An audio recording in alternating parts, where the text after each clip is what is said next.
Bonsoir à toutes et à tous, j'espère que vous allez bien. Je suis ravi de vous retrouver pour ce nouveau Creepshow, le 47e. Alors pour ceux qui le découvriraient, il s'agit d'une émission dédiée à l'horreur qui est scindée de la sorte. Ça peut varier selon mon inspiration, selon vos recommandations, mais on va dire que d'une manière générale, vous avez une première histoire qui dure entre 5 et 15 minutes, suivi d'un trait d'horreur, ou par exemple d'un fait d'horreur creepy, ou bien d'un petit élément de culture générale sur le domaine de l'horreur. Ça dépend de ce qui se passe dans l'actu, ça dépend de mes envies. Il dure entre 5 et 10 minutes également, et quelques recommandations de choses que j'ai vues, que j'ai lues sur les réseaux sociaux, ça peut être des films d'horreur, et là également 5 minutes pour une émission qui en général peut durer entre 15 et 30 minutes selon les thématiques abordées. Pour cette semaine, on va d'abord parler d'une histoire d'horreur que j'ai écrite avec un petit twist qu'on aime bien. J'aurais hâte de savoir si ça vous a plu. J'ai dans le projet, pourquoi pas dans un futur proche, d'écrire un recueil de nouvelles, mais j'avoue que je n'y connais rien.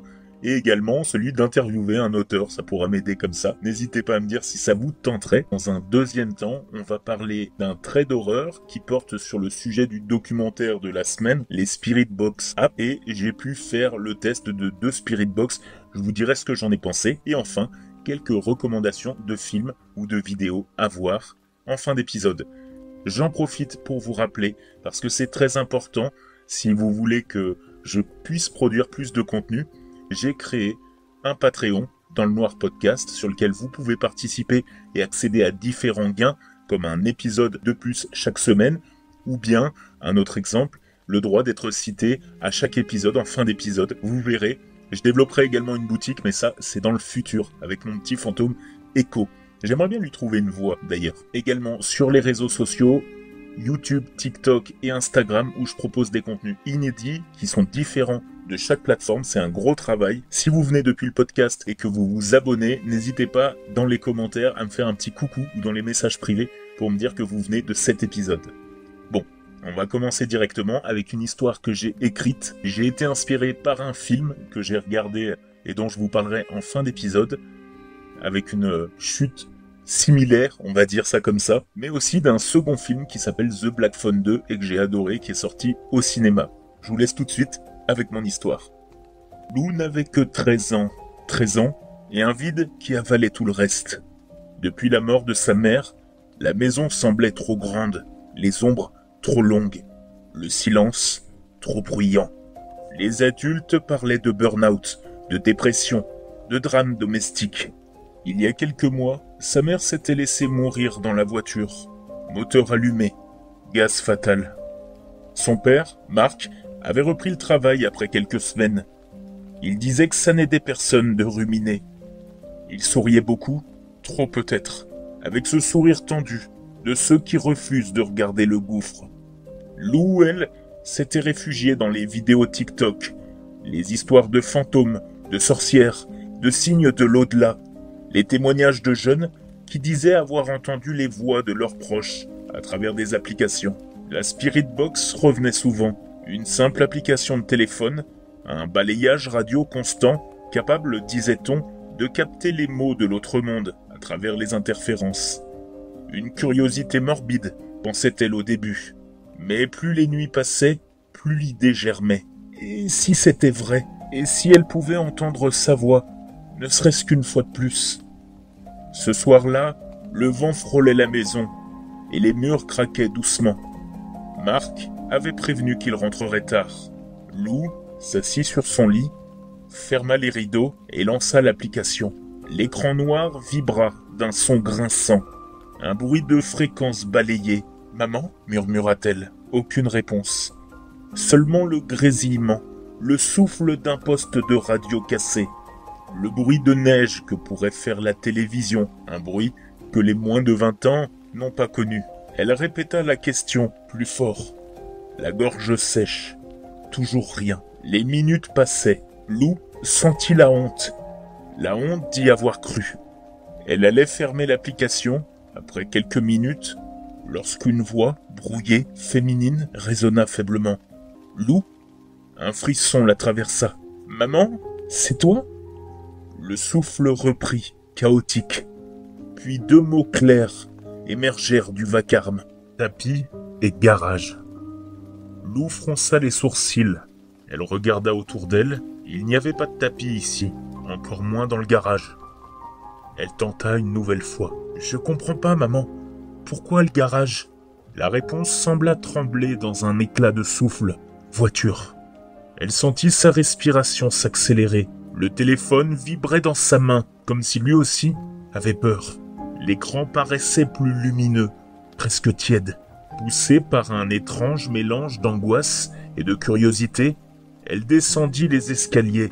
Chaque pas grinçait lentement sur le parquet. Le couloir menant au garage exhalait une odeur de métal froid. Le garage était en désordre, mais la voiture de son père trônait là, immobile, sombre. Pas de tapis au sol, rien. Lou s'approcha, le téléphone toujours allumé, le volume au maximum. « Maman ?» Un souffle, puis un mot étouffé. « Regarde !» Elle chercha dans la voiture, hésitant avant d'ouvrir la portière côté passager. L'air sentait le plastique et l'essence. Elle fouilla dans la boîte à gants, papier, stylo, rien d'étrange, rien à signaler. Puis, en soulevant le petit tapis de sol arrière, elle sentit une résistance. Un carnet, mince, à la couverture encore lisse, daté du 15 novembre, le jour de sa mort. Le carnet commençait quelques semaines avant. Les premières pages parlaient du travail, de la fatigue, de son mari qui rentrait tard. Puis, la tonalité changeait. Sa mère écrivait la peur, les tensions, les crises. Cette nuit du 14 novembre surtout, la dispute à cause d'un t-shirt d'homme trouvé dans le lave-linge qu'elle avait simplement lavé après une maladresse au travail, au repas de midi. Marc avait hurlé. Sa mère décrivait son regard, dilaté, fiévreux, son haleine imbibée de médicaments. Les pages suivantes faisaient mal à lire. Elle racontait la confiscation du téléphone, la porte du garage claquée, la voiture verrouillée et la sensation d'étouffer lentement alors qu'une bonbonne de gaz laissait s'échapper sa mort. La dernière phrase tremblait encore sur le papier. « Si quelqu'un trouve ceci, va à la police. Ce n'était pas un accident. Je t'aime, Lou. » Sur ces mots, Lou referma brutalement le carnet. Son cœur battait si fort qu'elle en avait mal. Puis, dans le silence, un déclic. Celui d'une serrure de voiture. Elle se figea. Ce bruit venait du garage. Le téléphone glissa de sa main, affichant toujours le spectre de la Spirit Box, où les fréquences semblaient s'enflammer. La lumière du plafonnier du garage venait de s'allumer. « Papa » appelait-elle. Aucune réponse. Une silhouette se dessinait derrière la vitre. Marc. Calme, pâle, il tenait dans sa main droite la clé de la voiture. « Tu ne devrais pas être ici, Lou », dit-il simplement. Sa voix semblait venir de très loin, presque posée. « Comment as-tu trouvé ça ?» Elle ne répondit pas. Son regard glissa vers la fenêtre de la voiture. Elle se refermait, lentement, centimètre par centimètre, dans un sifflement mécanique. Le sourire forcé de son père s'étira, glacé. « Maman t'a toujours dit de ne pas fouiller mes affaires. » Le verrou cliqueta à nouveau. Le téléphone vibra à terre. Dernier message lisible de la Spirit Box clignotant dans l'écran fissuré. Alors que le téléphone affichait ses dernières lettres, son père alluma la bonbonne de gaz avant de quitter le garage. Sa mère avait écrit « À bientôt ». Ouh, assez flippant, non ? Ces histoires de Spirit Box pullulent sur Internet. Et depuis le documentaire, j'en ai fait l'essai, tout simplement. Mais avant de vous le présenter, j'aimerais vous lire une histoire, un témoignage qui a été partagé sur le subreddit paranormal. Alors bien sûr, n'importe qui peut raconter ces histoires, je le redis, mais c'est un subreddit qui est connu pour avoir des témoignages réels. Peu importe que ce soit vraiment passé ou pas, ce sont des gens qui décrivent des expériences. Sur Reddit, il y a donc quelques semaines, une utilisatrice a partagé cette expérience, ce témoignage que je voulais vous partager. C'est arrivé l'autre soir chez mon ami. Je l'appellerai G. On a décidé de s'amuser avec l'application Spirit Talker, juste pour rire, sans s'attendre à quoi que ce soit de sérieux. Au début, ce n'était que des trucs aléatoires habituels, des mots qui ne voulaient pas dire grand-chose. Mais au bout d'un moment, les réponses ont commencé à faire référence à des choses concernant une amie de G qui est décédée il y a de cela quelques années. Elle s'était tragiquement suicidée. On a commencé à poser des questions un peu plus directes, en pensant toujours que c'était probablement une coïncidence. Puis, G a dit quelque chose comme « Elle peut probablement voir que j'ai beaucoup changé depuis qu'elle est partie. » Pourtant, il n'a pas précisé ce qui avait changé, mais pour vous le décrire, maintenant, il a les cheveux d'un vert vif. Presque immédiatement après qu'il ait dit cela, l'application a sorti « cheveux verts ». On est restés figés tous les deux. Ensuite, il a demandé si elle se souvenait du surnom qu'elle lui donnait. Quelques minutes se sont écoulées, sans que rien ne se passe. Puis, l'application a soudainement dit « Gary ». C'est exactement comme ça qu'elle l'appelait. On a éteint l'application après ça, et on n'y a plus trop touché. Je n'arrive toujours pas à comprendre comment ça a pu être aussi précis. Le cheveu vert pourrait être une coïncidence, mais le surnom, c'était un peu trop juste. Est-ce que quelqu'un d'autre a déjà eu des réponses aussi spécifiques avec le Spirit Talker ? Parmi les témoignages de réponses, on a Silly Sherbet 5543 qui dit que, à la première utilisation de cette application, l'app aurait dit pigs ou cochon. Or, sa maison est construite sur un ancien élevage de porcs. La seconde fois, après le suicide de son mari, elle entend clairement sa voix dire « sweetheart », un mot qu'il lui disait souvent. Bootypoop69 enchaîne et se moque de sa sœur qui croit à cette application. Mais dès qu'il l'utilise, la voix de l'app prononce « scissors », alors qu'une paire de ciseaux est juste derrière lui. L'OP, ou Original Poster, celui qui a créé ce thread, partage également une enquête dans un manoir abandonné où le Spirit Talker aurait dit « That's us » pour « C'est nous », puis « Listen closely » qui se traduirait par « Écoute bien ». Et à ce moment-là, des bruits violents s'étaient fait entendre à l'étage. Rien ni personne n'avait évidemment été trouvé sur place. Un autre utilisateur indique que lors d'une visite guidée au Pensacola Lighthouse, connu pour ses fantômes, un dispositif similaire aurait dit « rabbit » pour lapin, juste au moment où un lapin traversait la cour. Enfin, un dernier défend GhostTube, une autre appli de communication. Et il partage deux expériences. L'app a mentionné le prénom de sa mère juste avant qu'elle l'appelle, ce qui est un fait assez rare. Dans un autre cas, dans une enquête j'imagine, dans un cimetière, l'app affiche le mot « Van », prénom retrouvé ensuite sur une tombe d'où provenaient des bruits étranges. De manière générale, tout le monde évoque des émotions de frayeur, de scepticisme et de curiosité technologique. De mon côté, j'ai également fait l'expérience avec les deux premières applications que j'ai évoquées dans le docu que vous pouvez retrouver, celui de mercredi sur les Spirit Box App. Pour les conditions, j'étais en journée, donc pas terrifiant, dans un restaurant dans lequel je travaille actuellement. Il n'y avait personne autour de moi et j'étais dans une relative grande pièce, on va dire la cuisine. À mon grand désespoir, et j'aimerais que vous l'essayiez au moins par curiosité, je n'ai pas eu de message qu'on pourrait relier à quelque chose d'important.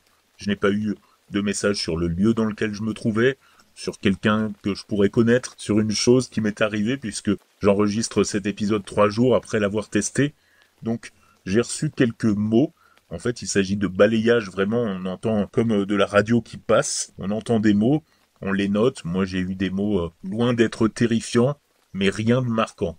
C'est pourquoi, si vous l'essayez, j'ai hâte de savoir vos expériences. Vous pouvez m'écrire sur dansle-noir-pdcst@gmail.com ou directement via mes médias sociaux. Je crois même que vous pouvez m'envoyer un mail direct en cliquant sur les liens de ma bio sur chaque réseau social. Je serais intéressé de savoir si vous avez eu des coïncidences. De manière générale, je pense quand même que ces applications sont pour la plupart purement marketing et que quand bien même vous auriez un message qui ressemble à quelque chose que vous pourriez interpréter, eh bien ça pourrait être de la pareidolie. En gros, qu'on finalement rapproche ce qu'on entend ou ce qu'on voit à quelque chose qu'on connaît, pour faire simple. Mais encore une fois, faites le test par vous-même. Moi, je suis personne pour vous dire si oui ou non ça fonctionne ou pas. Je travaille pas dans les ondes radio, je suis pas un médium non plus. Donc, je vous laisse faire l'expérience. Dernière partie d'émission sur mes recommandations de la semaine. Je vais commencer par celle qui m'a inspiré cet épisode, en l'occurrence. Quelque chose que vous pouvez regarder dans le bus, que vous pouvez regarder tranquillement et rapidement chez vous, puisque ça ne dure que 16 minutes. Il a été réalisé en 2022 par Angelita Mendoza. Pour l'histoire, une femme en deuil de son père est tourmentée par les souvenirs d'une mère qu'elle n'a jamais connue. Une présence mystérieuse se manifeste et révèle des secrets enfouis dans la maison familiale. Le tambour bleu semble être le lien entre le passé et le présent, entre les vivants et les morts. Avec une note assez modeste sur IMDb, ce court-métrage reste relativement confidentiel. Les spectateurs qui l'ont vu apprécient son atmosphère intimiste et mélancolique, ainsi que sa façon de traiter le deuil à travers le prisme du fantastique. Par contre, ceux qui détestent te diront que c'est parce que c'est trop court, ou bien parce que ça manque de développement et d'histoire. En même temps, 16 minutes, tu peux pas faire grand-chose à mon sens. C'est un court-métrage émouvant, inquiétant à la fois. En seulement 16-17 minutes, Mendoza parvient à créer une ambiance oppressante, tout en explorant la complexité du deuil et de l'identité. Je pense que certains d'entre vous ne vont pas aimer, vont trouver ça trop court, mais je vous invite quand même à le regarder. Il est dispo sur Netflix. 20 minutes, c'est moins de temps qu'il vous faudra que pour faire des crêpes, donc je vous invite éventuellement à le découvrir. Deuxième film pour lequel j'ai été assez surpris et qui fait partie de tous ces films remake de Disney. Il y avait Screamboat, d'une certaine manière largement inspiré de Mickey. On aura aussi les Winnie the Pooh, des Peter Pan. Et bien là, je veux parler de Bambi, qu'on peut trouver sur un site que je pourrais vous partager si vous m'écrivez. Alors, dans cette réinterprétation horrifique du conte que vous connaissez tous, Bambi n'est plus le jeune fan innocent. Après avoir assisté au meurtre de sa mère par des chasseurs, la créature devient une bête vengeresse, assoiffée de sang. On suit un groupe de jeunes qui se retrouvent piégés dans une forêt isolée, où Bambi, devenu un monstre cauchemardesque, les traque impitoyablement. Alors le film a reçu un accueil très mitigé, voire très mauvais, catastrophique on pourrait dire. Sur IMDb, il affiche environ 2,9 sur 10. Les critiques pointent une réalisation amateur, des effets spéciaux ratés, et un scénario quasi inexistant. Beaucoup le considèrent comme un navet, profitant de la vague des Twisted Childhood. J'y dédierai un épisode, vous savez, c'est ces films qui reprennent des contes, après le succès justement de Winnie the Pooh. Eh bien, je vais vous surprendre, mais si au début j'ai été un peu déçu, parce que c'est vrai qu'il n'y a pas trop d'histoire par rapport aux personnages, le film est quand même très sombre, ça se passe tout le temps la nuit, il y a beaucoup de tension, le monstre est très bien réussi, certains diront que non, mais moi j'adore ce type de monstre, on va dire. Et contrairement à d'autres films comme Screamboat, qui a été vraiment une perte de temps, je vous en ferai une critique, celui-ci, essayez, si vous y arrivez, de le regarder jusqu'à la fin, parce que vous allez verser votre larme, j'en suis sûr, mais vraiment. Donc, tentez le coup. De mon côté, c'est pas un chef-d'œuvre, je mettrai un 6 sur 10, mais je me suis plu en le regardant, et on s'éloigne quand même de la légende, donc c'est une toute nouvelle histoire. Enfin, dernier, mais là c'est un film à venir, j'ai hâte de le voir.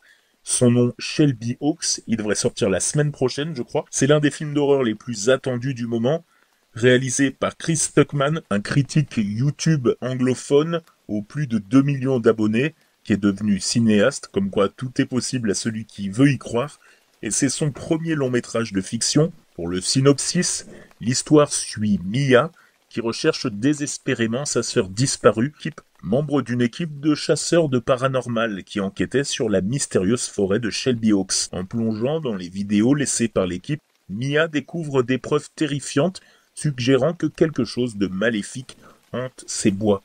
Le film mélange found footage et narration traditionnelle avec une esthétique rappelant The Blair Witch Project et Lake Mungo. Il promet une atmosphère oppressante et une horreur plus psychologique que gore. Sachez pour l'anecdote que le film a été financé en partie Kickstarter, la preuve d'une communauté engagée. C'est une production indépendante avec une vision d'auteur. Donc j'ai hâte d'aller le voir au cinéma. C'est la fin de ce Crip Show. J'espère que vous avez apprécié ce premier épisode. J'ai hâte d'avoir vos retours sur Spotify, maintenant que j'ai découvert que je pouvais échanger avec vous, de le recevoir également par mail ou bien sur les réseaux sociaux, où je vous invite à vous connecter. Je vous souhaite une excellente soirée dans le noir.